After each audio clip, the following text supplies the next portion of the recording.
About 60% of Americans say they are sick and tired of the election.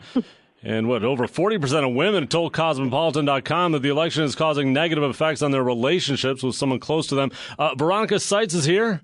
She is a stress management expert, conflict resolution expert. ConflictResolutionSpeaker.com is the website. Veronica, great to have you on WILS. Well, thank you for having me. Yeah, do you talk about politics within your own family too, or? We have some boundaries on that. Yes, we do, but we also agree to put a cap on it. Boundaries. At a certain point. May I ask, are you married then, or?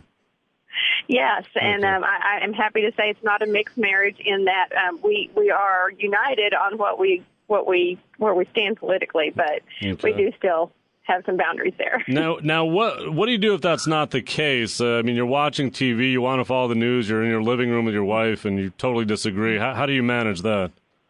You know, when I have this has been one of the highest clientele situations that I've had recently, is you have to put that relationship before the politics and recognize that, you know, you chose this person and this is your lifetime person. So you can agree to disagree and recognize that you each have a voice at the polls, but have some boundaries set so that you can express your opinions as to why you're making your personal choice, but understand that you cannot always expect to change somebody else's. When you say boundaries set, as in you decide not to talk about certain things at all, is that it?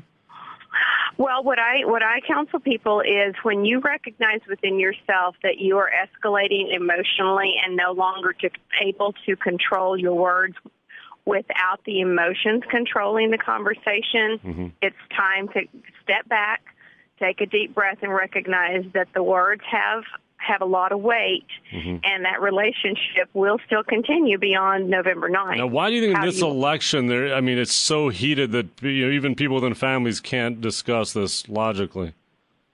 You know, it's such not only is it the presidential election, it is a precedent-setting election is what we're looking at right now. So you've got so many different conversations taking place from a political standpoint, but also, you know, we can't avoid the gender issue. It's present. Yeah, and gender issue in terms of Bill against Hillary, Donald against Hillary. If a woman says to you, look, you know, after all the things you've heard Donald say, how can you support him? What are you supposed to say to that? You know, one of the things is just to recognize that a person's individual convictions has with it the accountability. So the choices that are made, we all will have that repercussion and also that outcome to address. Yeah, but how do you avoid being judged as a person just because you support one or the other candidate?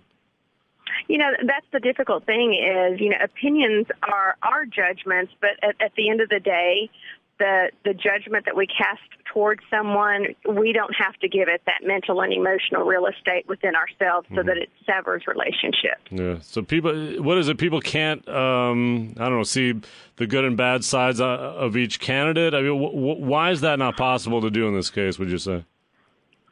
You know, on either side of the ballot, it is a situation where it's too many situations where it's not alignment all the way down.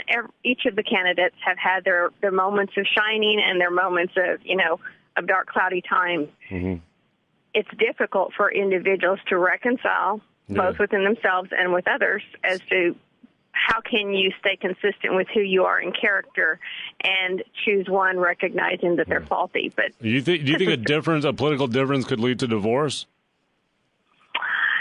There have been a number of situations that are leading that way, but you know that's not the catalyst. That's just the symptom, and there's something else at the root there. It's just a nice, easy way to go. You know what? If this is the position, then we're done. And how do you make sense of someone knowing their spouse so well, having a life together, and yet having completely different viewpoints on these two candidates? How does that make sense? You know, we're so unique as individuals. The decision of marriage is not always a political thing, and sometimes people enter into that relationship recognizing the differences. The problem is that, you know, you have to choose again there in that relationship. How will you discuss it? Yeah, and now you said you and your husband agree politically? We do. What do you do? And we also agree to disagree about talking. He loves to talk politics. I really curtail how much I focus my speaking about politics to radio interviews like this, or where it's actually going to weigh in for a lot more people. Do you watch the news in the evenings? You follow this stuff? Or? I do. Okay. Well, I watch it, but I can't deny that, it's been stressful for me too. And there are times where I just have to, kind of walk away from it. Yeah, we're almost done.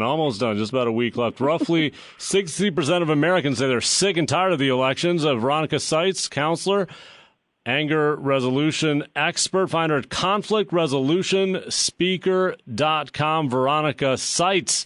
Veronica, thank you very much. Thank you so much. Have a great day.